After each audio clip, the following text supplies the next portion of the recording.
Jai Ram, Jai Shri Krishna, Jai Shri Lakshmi Nrsimha. So now I am going to explain the occipital bone, the sphenoid bone, the hyoid bone and the foramen magnum that is present close to the basilar part or the inferior portion of the occipital bone. The foramen magnum is a very important hole.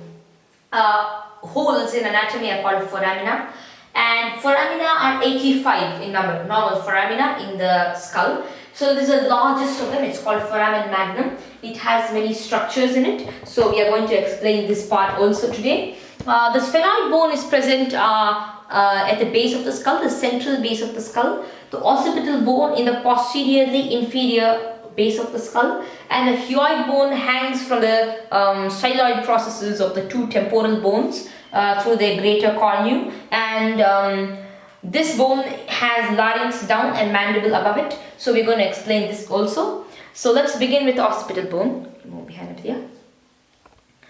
So the occipital bone is at the inferior area of the skull, inferiorly posterior area of the skull, and we have the foramen magnum at the base of the skull. So let us explain this portion. So basically this bone has two squamous parts and two condylar parts. These two portions are called condylar parts. These two portions are called squamous parts, and the protuberance over here that is protruding outside is called the basilar part. So these are the there are 5 parts of the bone, and the central portion has the foramen magnum and the protuberance over here. So we have the internal occipital crest at this portion, internal occipital protuberance here. It's a diamond shaped protuberance, and there is a groove for the transverse sinus. There is a superolateral border, this portion, that means it's the superior lateral border. The cerebral fossa, the cerebral area lies here. Fossa means a depression, so this is cerebral area, it lies here. The cerebellar fossa, the cerebellar area lies here, so we have the cerebellar fossa here.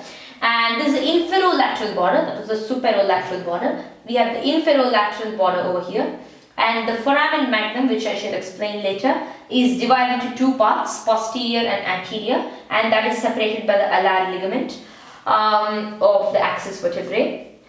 So we have the basilar part over here, the jugular notch here, the lateral angle here. This is the angle between the 2 areas. It's called the lateral angle. Here is the jugular notch. There's a notch over here. The condylar part, and it has some corners, and this is called the squamous part. It's an unpaired bone, and it's a very important bone. So we have understood this bone now, the occipital bone. Now we shall go to the sphenoid bone. The sphenoid bone is unpaired and irregular. Both these bones are unpaired, and we can study this bone from the loma occipitalis view, that is a posterior view of the head. So we can study it from there, and the basi plani also can tell you about this bone, occipital bone. The sphenoid bone is unpaired and irregular. It's somewhat irregular, but it's a very nice looking bone, like a bat. So it is bat shaped. You can see this Abhigya. Can you bring it forward? This is jugum sphenodale, the sphenoidal crest in the center. You can see this is called the rostrum. It is extending deeply somewhere like this, a little more deep than what I've shown here. The pterygoid canal, and here we have the sphenoidal air sinus. Here is a sphenoidal air sinus. Here is a spine. There are 2 spines in this. This is the rostrum, and we have another spine here. So this is the total body. And now we can see the exact view of this. So just an external view. This is the body. The central portion is called the body. This external portion is called the rostrum. This is pterygoid process, 2 pterygoid processes. This is a medial pterygoid plate, 2 greater wings and 2 lesser wings. The greater wings are extending, the lesser wings, because we call it wing because it resembles a bat. So this is basically the view of the sphenoid bone. And this is a foramen here. What you can see here is a foramen. The 2 foramen here. And next we shall see the hyoid bone. So hyoid bone, as I said, hangs from the temporal bone. The temporal bone has many processes, out of which the styloid process is extending like this. From the styloid process, we have stylohyoid ligaments. Those ligaments are the hanging connection for the hyoid bone. The hyoid bone hangs from them. And the hyoid bone has a body. The body is thick and it has two lesser cornu. Cornu is a horn type.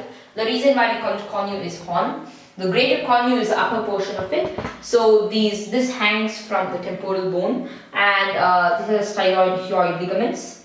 The mandible is above it and the larynx is below it. And this doesn't articulate with any bone, basically. It only articulates with the ligament, the two ligaments, but not with any bone, just hangs freely. So this is the hyoid bone. And now we shall explain the foramen magnum. So the foramen magnum has two parts, the posterior part and the anterior part. So the anterior part is small and the posterior compartment is large.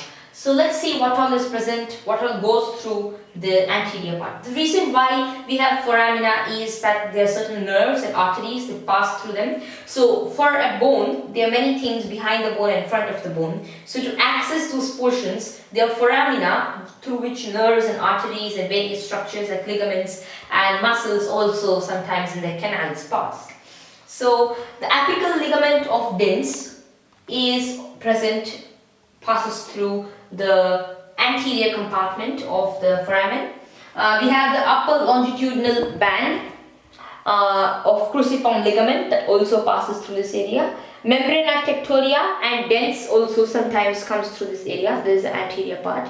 And we have the posterior compartment is large, so it has many different structures, very important structures.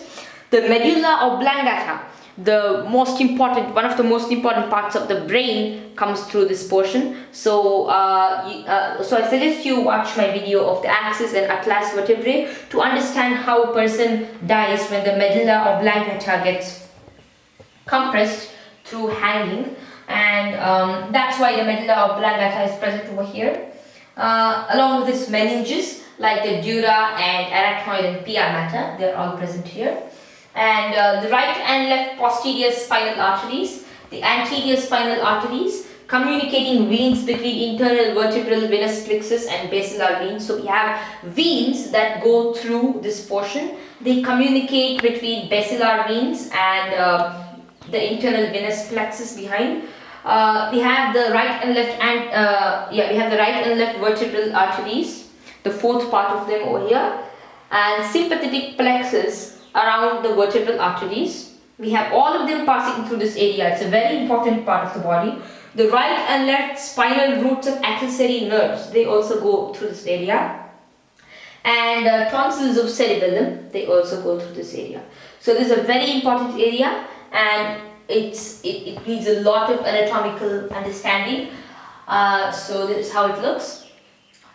And this is explanation of the occipital, sphenoid, hyoid and foramen magnum. So thank you. Jai Shri Krishna, Jai Ram, Jai Shri Lakshmi. I just forgot to explain two parts. The superior orbital fissure, mark SOF there, and the orbital surface of the greater wing. So that's a small foramina type of thing, and that's a fissure. It's called a fissure. And we have another one. It's called the orbital surface. So we have a bat, and a bat will have eyes, etc. So you can see that. That's why it's called the orbital fissure, and the orbital surface of the greater wing. So the eye lies somewhere above that portion. So this is how it is explained. Thank you. Jai Shri Krishna.